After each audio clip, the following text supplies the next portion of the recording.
नमस्कार साथियों। तो आज है 28 दिसंबर 2025। तो कल 29 तारीख से एक नया हफ्ता शुरू होने जा रहा है। चलिए उसके पहले कुछ वैल्यूएबल जानकारी आपके साथ मैं शेयर करूंगा। उसके साथ साथ ग्लोबल मार्केट का हालचाल जो कि लास्ट डे क्लोजिंग के हिसाब से हमें देखने को मिला था, एफएसडीएस की डेटा, और मोस्ट इंपॉर्टेंट पार्ट कल मार्केट एनालिसिस। तो रिक्वेस्ट करूंगा आप सभी को प्लीज वीडियो को बिना स्किप के पूरा अंत तक जरूर देखना, और खास करके इस वीडियो की आखिरी 3-4 मिनट पे जब हम मार्केट को समझेंगे, डिटेल में चर्चा करेंगे उस टॉपिक को, तो कतई मिस मत करना। ओके, तो चलिए सबसे पहले हम चेकआउट करते हैं कि आज हमारे मार्केट एनालिस्ट दोस्त ने क्या कहा। देखिए, आज इस टॉपिक को कवर किया एलकेपी सिक्योरिटीज की तरफ से। एक एनालिस्ट ने बाजार के बारे में अपना एक विचार रखा, अभी जो स्थिति है उसके ऊपर बेस करके। देखिए, अच्छा, पिछले 2 दिन मतलब आपके बृहस्पतिवार के दिन तो आप क्रिसमस की वजह से बाजार क्लोज था, बट उसके पहले बुधवार सेकेंड हाफ में एंड शुक्रवार पूरा का पूरा दिन मार्केट थोड़ा डिक्लाइन मोड में था, है ना। और उसके साथ साथ लास्ट डे हमने देखा कि सपोर्ट मिला 26,000 की लेवल पे। अब इन्होंने भी सेम टू सेम लेवल कोई सपोर्ट के रूप में कहा कि भाई 26,000 की लेवल इंपॉर्टेंट है, इसके ऊपर होल्ड करना चाहिए। अच्छा, साथ ही साथ अब देखिए ऊपर की तरफ अभी इन्होंने कहा 26,200 एज अ रेजिस्टेंस पॉइंट, सबसे इंपॉर्टेंट। वैसे दोस्तों, अगर मैं आपसे पूछूं कि आपका ओपिनियन क्या है, कमेंट करके बताइए। मतलब क्या लगता है आपको, क्या 26,000 तोड़ के निकल जाएगा नीचे, या 26,000 के ऊपर होल्ड कर मतलब और ऊपर पहुंचेगा? जो भी आपको लगता है कमेंट करके बताइए। By the way, same topic को देखिए मनी कंट्रोल की तरफ से दूसरे एक और एनालिस्ट ने कवर किया है, अपने एक विचार रखा, पॉइंट ऑफ व्यू रखा, टेक्निकल व्यू। देखिए, निफ्टी लाइकली टू हिट 26,250 दूसरे एनालिस्ट के हिसाब से, एज लॉन्ग एज 25,900 होल्ड। तो दूसरे एनालिस्ट ने थोड़ा सा डिफरेंट पॉइंट मेंशन किया। 25,900 को अगर जब तक ना होल्ड करके रखे तो पोटेंशियल है निफ्टी 50 में कि 26,250 तक पहुंच सकता है। अच्छा, साथ में देखिए नहीं, नीचे और कुछ रेंज तो इस बार मेंशन नहीं किया, दूसरी बार करता है। खैर, इस टॉपिक को हम इस वीडियो की आखिरी 3-4 मिनट पे और डिटेल में अच्छे से समझेंगे, कवर करेंगे। बट उसके पहले साथियों, बहुत सारी इंपॉर्टेंट जानकारी, बहुत सारी इंपॉर्टेंट इकोनॉमिकल डेटा देना है। लेटेस्ट अपडेट है, थोड़ा पेशेंसफुली स्टेप बाय स्टेप करके सुनिए और समझते जाइए। ओके, अच्छा, सबसे पहले आ जाइए भारत की विदेशी मुद्रा भंडार, जो कि फ्राइडे बाजार क्लोज होने के बाद आउट हुआ था, फॉरेक्स रिजर्व की डेटा। और इस बार फॉरेक्स रिजर्व लगभग 4.36 बिलियन डॉलर इंक्रीज होके टोटल आ चुका है 693.32 बिलियन डॉलर। और उसके साथ साथ दोस्तों ये भी फैक्ट है कि आरबीआई फॉरेक्स रिजर्व को, मैं आपको जो इसके पहले भी समझाया था, एक रेंज के भीतर ही रख रहा है, ना बहुत ज्यादा इंक्रीज होने दे रहा है, ना बहुत ज्यादा डिक्रीज होने दे रहा है। अब उसके पीछे मेन कारण क्या है? गोल्ड रिजर्व दोस्तों लगातार इंक्रीज होना, गोल्ड रिजर्व। और दोस्तों सुनने को क्या आ रहा है मालूम है? ये जो हमारे ब्रिक्स ग्रुप है ना, ये जो हमारे ब्राजील, रशिया, इंडिया, चाइना और साउथ अफ्रीका की ब्रिक्स ग्रुप है ना, ये पांचों देश मिलके अभी जो एकदम करंट डेटा मैं आपको दिखा रहा हूँ, पूरे दुनिया की 50% गोल्ड होल्ड कर रहा है, याद रखना। और इसके पीछे जो मेन एजेंडा है, डॉलर की रिप्लेसमेंट, याद रखना। आज नहीं तो कल वो रिप्लेस हो जाएगा। और ये ब्रिक्स देश जितना हो सके गोल्ड रिजर्व बढ़ा रहा है, एकदम एकदम करंट डेटा मैं आपको दिखा रहा हूं, ठीक है। अच्छा, बाय द वे दोस्तों, एक और बात याद रखना, कल यानी 29 तारीख भारत की इंडस्ट्रियल प्रोडक्शन डेटा आउट होगा, जो कि पिछले महीने पे बहुत खराब था, बेकार था, आप कह सकते हो, ठीक है। प्रीवियस मंथ मतलब उसके भी पहले हमने देखा था 4.6% से सीधा ड्रॉप होकर 0.4% आया था।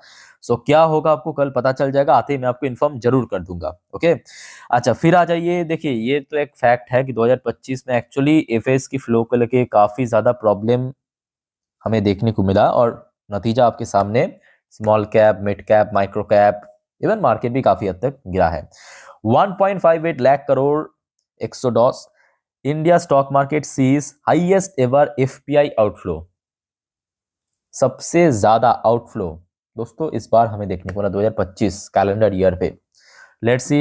अब देखिए, मोस्टली ब्रोकर्स तो काफी ऑप्टिमिस्टिक है मार्केट को लेके कि इनफ्लो आ सकता है। अब 2026 में ही पता चलेगा, पहले मंथ पे तो थोड़ा बहुत आपको हिंट मिल ही जाएगा। बाय द वे, सरकार की तरफ से दोस्तों एक काफी इंपॉर्टेंट जानकारी मिला। देखिए, make in India electronics COS create 1.3 million job as PLI scheme boost smartphone manufacturing and export. It's amazing. और ये सेक्टर को मैं आपको बार बार कह रहा हूं, चाहे कोई भी ब्रोकरेज, कोई भी एक्सपर्ट, कोई भी रेटिंग एजेंसी कंपनी कराने की कोशिश करे कोई कंपनी को ना, इसको आप हल्के में मत लेना, क्योंकि ये एक्चुअली फ्यूचर है, ये एक्चुअली फ्यूचर है। अच्छा, आपको अगर मैं पूछूं आज भारत की कंपटीशन कौन सी देश के साथ है, तो आपका जवाब क्या आएगा? ऑब्वियसली चाइना के साथ है। और आप देखिए पिछले कुछ सालों से चाइना से कंपनी हट के भारत में आ रहा है। उसका सबसे बड़ा एग्जांपल दोस्तों आईफोन है, एप्पल, है ना। तो बहुत सारे जो मैन्युफैक्चरिंग कंपनी भारत में, भारत को चूज कर रहा है, तो जिसके कारण बहुत ज्यादा बूस्टअप भी हो रहा है। और खास करके सरकार की जो पीएलआई स्कीम्स है वो बहुत ज्यादा सक्सेसफुल भी रहा, ठीक है। तो खास करके जो इलेक्ट्रॉनिक्स मैन्युफैक्चरर है उनको मिस मत करना, मैं बार बार कहता हूं आप लोगों को, ठीक है। अच्छा, फिर देखिए एक और रिपोर्ट आपके अदानी ग्रुप के ऊपर। Adani group plan rupees 1.8 lakh crore defence spend to boost indigenous military capabilities. चलो बहुत बढ़िया। बट हाँ, अदानी ग्रुप की ये जो कंपनी है Adani defence, actually Adani enterprise के थ्रू ही चलता है, मतलब उसका पेरेंट कंपनी अदानी एंटरप्राइज है, याद रखना। अच्छा, वैसे मैं आपको ये अपडेट तो थोड़ा सा दे चुका हूँ, जिन्होंने नहीं देखा एक बार थोड़ा सा आप देख लीजिए। कल इंडिगो के शेयर के लिए थोड़ा सा खतरा है। खतरा क्यों है कि रिसेंट जो इंसिडेंट हुआ या पिछले कुछ महीनों पे भी हमने देखा था, थोड़ा थोड़ा करके थोड़ा बहुत हिंट मिल रहा था। तो इंडिगो की नवंबर की मार्केट शेयर, डोमेस्टिक मार्केट में जो शेयर है ना, मतलब टोटल जो मार्केट शेयर, लगभग 63.6% गिरा। और ये कोई छोटे मोटे आंकड़ा नहीं है, 63% को गिर गया मार्केट शेयर, ड्रॉप हुआ है। जस्ट इमेजिन कीजिए। और आगे और भी होगा। क्यों होगा? सरकार ने ऑलरेडी 3 एयरलाइंस को अप्रूवल दे दिया, एनओसी दे दिया, नो ऑब्जेक्शन सर्टिफिकेट दे दिया कि भाई आप चलाइए, विमान चलाइए, है ना। तो इंडिगो की शेयर मैं कहूंगा थोड़ा सा कल स्ट्रगल कर सकते हैं, इसको नजर जरूर रखना, मिस मत करना। अच्छा, फिर आ जाइए एक और रिपोर्ट आपके। Dispute 50% US tariff, India's export stay resilient, growth momentum likely to expand into 2026। अब देखिए एक्सपर्ट तो काफी ज्यादा ऑप्टिमिस्टिक है भारत की ग्रोथ को लेकर, और हो भी क्यों ना, क्योंकि 50% टैरिफ इंपोज होने के बावजूद भी अगर भारत की जीडीपी ग्रोथ 8% के ऊपर, Q1 पे 7.5% के ऊपर होता है, तो कहीं ना कहीं देखा जाए ऑप्टिमिस्टिक होगा। अब अभी देखिए Q3 की जब जीडीपी आउट होगा आपके फरवरी पे, तो मे भी थोड़ा और बेटर हो सकता है, बिकॉज सबसे पहले रीजन जीएसटी रिफॉर्म, दूसरा रीजन फेस्टिवल, तीसरी रीजन वेडिंग सेशन, है ना। तो बहुत सारे वेरियस रीजन तो है, लेट्स से क्या होता है 2026 में पता चल जाएगा, बट हाँ ऑप्टिमिस्टिक तो लग रहा है। अच्छा, फिर आ जाइए आपके गोल्ड एंड सिल्वर के ऊपर कुछ अपडेट है, जैसे कि gold silver historic rally could extend on potential dovish Fed signal. तो इसको अगर हम और डिटेल में बात करें तो नेक्स्ट रिपोर्ट में यहाँ पे प्रॉपर्ली मेंशन किया फेड मिनट नेक्स्ट। याद रखना अगले हफ्ते फेडरल रिजर्व की मीटिंग मिनट्स है। क्या कहा? एफओएमसी होता है, एफओएमसी मीटिंग नहीं, एफओएमसी मीटिंग मिनट्स है अगले हफ्ते, ठीक है। और यहाँ पे बताया जा रहा है कि 2026 में गोल्ड जो है लगभग, मतलब जो सोना है ना, सोना वो अभी भारत में कितना चल रहा है, लगभग डिपेंड करेगा सिटी टू सिटी, बट लगभग मान के चलिए 1,40,000 के रेंज पे ही है। गूगल में एक बार सर्च करके देख लेना, तो वो लगभग 1,50,000 से लेकर 1,55,000 तक पहुंच सकता है। और जो सिल्वर की प्राइस आज है वो बढ़ के 2,75,000 तक पहुंच जाएगा। और मैं कहूंगा ये बहुत, मैं कहूंगा बहुत शॉकिंग बात नहीं है, चौंकने वाली बात नहीं है, क्योंकि ऑलरेडी आपको मैं पिछले काफी महीनों से, सालों से बार बार कह रहा हूं कि देखिए डॉलर रिप्लेस हो जाएगा। ये जो आपको फॉरेक्स दिखाते समय बार बार कहता हूं ना कि डॉलर रिप्लेस हो जाएगा, याद रखना। और आरबीआई जो है ना, उसके ऊपर ऑलरेडी एक्शन लेना शुरू कर दिया है कि एक बार रिप्लेस हो गया ना, बस जिसके पास जितना गोल्ड रहेगा, याद रखना, जिसके पास जितना गोल्ड रहेगा, जो कोई भी देश के साथ, वो उतना उसका करेंसी की मान बढ़ जाएगा, वैल्यू बढ़ जाएगा। तो जिस वजह से आपने देखा कि ब्रिक्स की जो देश है वो लगातार गोल्ड रिजर्व को बढ़ा रहा है, स्पेसिफिकली अगर हम बात करें। ओके, आजा चलो आगे बढ़ते हैं नेक्स्ट अपडेट पे। पर उसके पहले साथियों आप सभी को एक छोटा सा रिक्वेस्ट करूंगा, देखिए आप अगर इस चैनल पे नए हो या तो सब्सक्राइब नहीं किया तो प्लीज फटाफट कर लीजिए। और याद रखना इसके बाद जो मैं वीडियो अपलोड करूंगा रात की 12 बजे की वीडियो, सेपरेटली हम जियोपॉलिटिकल टॉपिक को कवर करते हैं। और आज रात की जो खबर बहुत इंपॉर्टेंट क्यों है? क्योंकि डोनाल्ड ट्रंप और जेलेंस्की के बीच एक मीटिंग होने वाला है फ्लोरिडा पे। मेन एजेंडा है रशिया और यूक्रेन के बीच समझौता, पीस डील, ठीक है। तो उससे रिलेटेड अगर कुछ भी अपडेट आ गया जरूर मैं आपको इन्फॉर्म कर दूंगा, तो काइंडली चैनल को सब्सक्राइब करके जरूर रखिए। ओके, चलो अगले अपडेट है। लास्ट डे कैसा मार्केट था यूएस में, जैसे कि डॉ जोन्स वगैरह शुरू में थोड़ा बहुत फर्स्ट अप में गिर गया था, सेकंड अप में रिकवर कर गया, चलो अच्छी बात है। नैस्डैक भी हुआ सेम, नैस्डैक मैं कहूँगा काइंड ऑफ फ्लैट था, ठीक है, इसमें कोई बहुत बड़ा करेक्शन हमें देखने को नहीं मिला। अच्छा, यूएस की 10 साल की बॉन्ड डील भी लास्ट डे फ्लैट था। क्रूड ऑयल की प्राइस में कोई बहुत बड़ा चेंजेस नहीं हुआ, मतलब काइंड ऑफ कह सकते हो कि अब $60 से लेके $62 पर बैरल के आसपास ही चल रहा है। अच्छा, इंडियन करेंसी की वैल्यूएशन थोड़ा सा स्टेबल तो लग रहा है, एटलीस्ट 90 के नीचे। आप देखना होगा कि कल सुबह जब ओपन होता है तो किस तरफ ओपन होता है, ठीक है। अच्छा, कुछ इंडियन कंपनी की पोजीशन जैसे कि विप्रो एडियर वर्शन थोड़ा पॉजिटिव में क्लोजिंग दिया, इन्फोसिस की एडियर वर्शन भी थोड़ा बहुत पॉजिटिव में था, एचडीएफसी बैंक की एडियर वर्शन भी थोड़ा बहुत पॉजिटिव में था, और आपके आईसीआईसी बैंक की एडियर वर्शन भी क्लोजिंग के समय थोड़ा बहुत पॉजिटिव में क्लोजिंग दिया। यानी भारत की जो टॉप कंपनीज एंड बैंक्स है थोड़ा सा पॉजिटिव में क्लोजिंग दिया लास्ट नाइट को। और जिसके कारण हमने क्या देखा, हमारे जो गिफ्ट निफ्टी की फ्यूचर या आपके एक्सजीएक्स निफ्टी की फ्यूचर है वो क्लोजिंग दिया था लास्ट नाइट को 26,121 पॉइंट पे। मतलब हमारे निफ्टी 50 जहां पे क्लोजिंग दिया वहां से कितना होगा, इधर आपके लगभग 60, उधर 80, लगभग 79 पॉइंट ऊपर, 79 पॉइंट ऊपर। अब क्योंकि आप देखिए मंगलवार आपकी परसों निफ्टी 50 की मंथली एक्सपायरी, तो मतलब ये जो प्रीमियम है ऑलमोस्ट नील हो चुका है, ना के बराबर हो चुका है। तो मैं कहूँगा कि लास्ट नाइट को क्लोजिंग तो काफ़ी बढ़िया था। अब एक्सपेक्टेशन भी है कि कल एक अच्छा ओपनिंग हो सकता है। अब देखिए इस बीच में, मैं बार बार कह रहा हूँ, इस बीच में अगर कुछ और खबर आ गया, मान लीजिए कि रात में एकदम मिडनाइट पे आ गया, ठीक है, तो मैं आपको मेरे इंस्टाग्राम स्टोरी के थ्रू जानकारी दे दूंगा। और याद रखना, आज रात की जो जेलेंस्की और ट्रम्प के बीच मीटिंग होगा उसकी जो आउटकम, उसके ऊपर भी कल बाजार रिएक्ट कर सकता है, ठीक है। तो ये सब जानकारी मैं आपको दे दूंगा यूट्यूब चैनल के थ्रू भी और आपके इंस्टाग्राम के थ्रू भी। तो आप में से कोई अगर इंस्टाग्राम में हो मुझे फॉलो कर सकते हो, लिंक आपको सिंपल इस वीडियो के नीचे डिस्क्रिप्शन बॉक्स में मिल जाएगा, ठीक है। अच्छा, ये तो सब कुछ चलो ठीक है, सब कुछ बढ़िया है, बट साथ ही साथ ये भी फैक्ट है कि एफआईएस की फ्लो होना चाहिए। वो कब होगा देखना पड़ेगा, बट हाँ, जब तक ना एफआईएस की फ्लो मार्केट में ना आ जाए बाजार में दोस्तों, कोई स्टेबल तरीके से रिकवरी नामुमकिन है।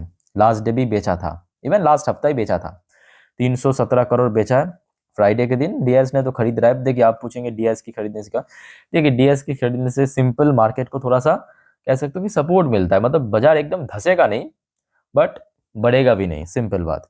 अच्छा, बाकी देखा जाए मिडिल ईस्ट की तरफ से एज सच कुछ न्यू अपडेट नहीं है। और TA-35 इजराइल की टॉप इंडेक्स आज क्लोजिंग दिया 0.43% पॉजिटिव में। ओके, सो दोस्तों मार्केट से रिलेटेड जितना भी अपडेट था इंपॉर्टेंट आपके साथ मैं शेयर किया। चलिए आपको मैं मार्केट एनालिसिस वाला पार्ट के ऊपर लेके चलता हूँ।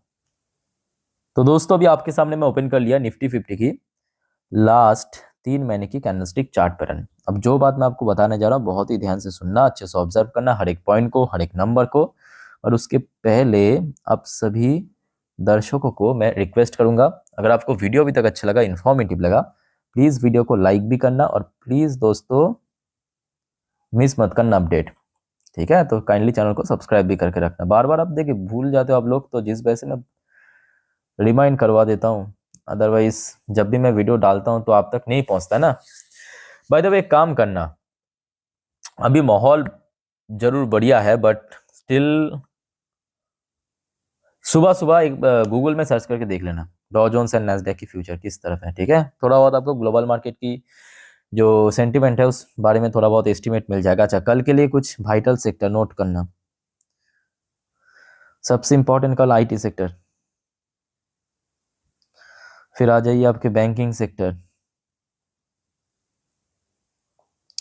फिर आपके वो मेटल सेक्टर,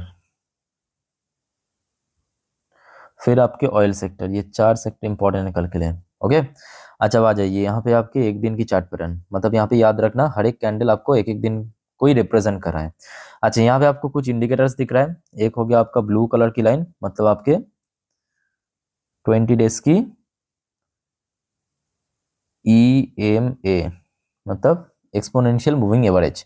और नीचे आपको रेड कलर की लाइन दिख रहा है, ये 50 दिन की। अब देखिए ये सिंपल बात है, कुछ मतलब कॉम्प्लिकेटेड चीज नहीं है, इंडिकेटर्स है जिसके थ्रू हमें पता चलता है कि कहाँ पे रेजिस्टेंस है, कहाँ पे सपोर्ट है, बट 100% गारंटीड कुछ भी नहीं है, मैं बार बार कहता हूँ, ठीक है। थोड़ा बहुत आपको मतलब कह सकते हो कि मिल जाता है एस्टिमेट। अच्छा, लास्ट डे एक्चुअली क्लोजिंग बहुत इंपॉर्टेंट लेवल पे हुआ था, भले ही गिरावट हुआ था। इंपॉर्टेंट लेवल पे क्यों हुआ था, क्योंकि अगर आप देखेंगे थोड़ा और डिटेल में, अब इस पॉइंट को आप देखिए जहां पे मैं सर्कल बनाया, बॉटम जहां पे टच किया ना निफ्टी, वहीं पे देखिए 20 डेज की ईएमए शुरू हो रहा है। तो कल के लिए एग्जैक्टली 26,000 की लेवल इंपॉर्टेंट है, दो वजह से। एक तो देखिए 26,000 मतलब आपके एक साइकोलॉजिकल लेवल है, दूसरा 20 डेज की ईएमए यहाँ पे शार्प मीट कर रहा है, तो मतलब सबसे इंपॉर्टेंट सपोर्ट है 26,000, याद रखना, ठीक है। अच्छा, थोड़ा सा और सेफ्टी पर्पस, अगर मान लीजिए कि 26,000 भी क्रॉस करके नीचे पहुंच गया तो कहाँ तक गिर सकता है, आपके दिमाग में सवाल आ सकता है। तो उसके लिए मैं आपको 4 घंटे की चार्ट पैटर्न दिखा रहा हूँ, ये देखिए 4 घंटे की चार्ट पैटर्न लेफ्ट साइड में दिख रहा है। तो उसके बाद अगर हम बात करें तो मान के चलिए कि पिछले टाइम जहाँ पे काइंड ऑफ सपोर्ट मिला था, यानी 25,900 पे सपोर्ट मिल सकता है, ठीक है। तो ये नीचे की तरफ सपोर्ट लेवल हो गया। अब बात करेंगे ऊपर की तरफ रेजिस्टेंस कहाँ पे, ये इंपॉर्टेंट है, क्योंकि पिछले हफ्ते शुरू में देखिए ऊपर पहुंच गया था, फिर वापस नीचे आ गया, ऐसे में तो दिक्कत है। तो ऊपर की तरफ एक ही रेजिस्टेंस साफ दिख रहा है, वो है 26,200, 250 नहीं, 250 पे तो बस टच कर रहा है, बट 200 को होल्ड करना जरूरी है एक्चुअली, ठीक है।